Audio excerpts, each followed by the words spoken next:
Kejadian kemutungan ini terjadi di RT 1 Kelurahan Buarainim, Kecamatan Lubuk Inggau Barat, 1 Kota Lubuk Inggau.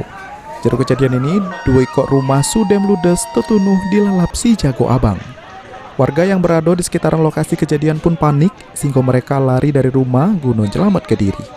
Petugas pemadam kemutungan Lubuk Linggau yang menerima kabar kemutungan ini langsung datang ke TKP, lalu melakukan proses pemadaman.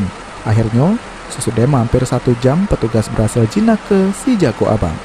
Menurut Sajidin, salah si warga jelaskan kalau awalnya mereka kira ada yang nunuh ban, namun api yang berkorban langsung besarnya.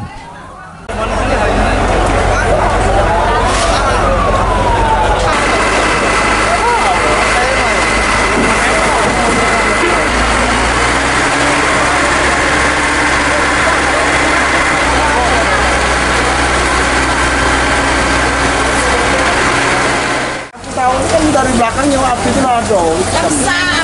Api itu lebih besar. Cepat kami ke sini, ke depan. Lagi masak gitu, mau mandi. Apinya ngebul hitam. Kira-kira dia mau makan ban, tidak tahu. Aku belakang.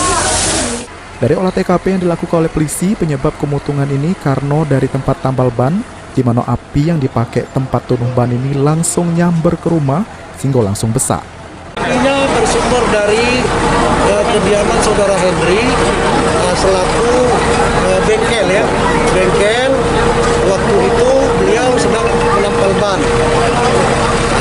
Setelah selesai menampal ban, api yang di kompor gas untuk menampal ban itu masih posisinya menyala.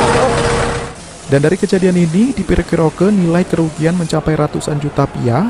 Dan untuk sementara, warga yang sudah menjadi korban kemutungan ini mesti tinggal di lokasi penampungan. Tri Hajariah, PAL TV.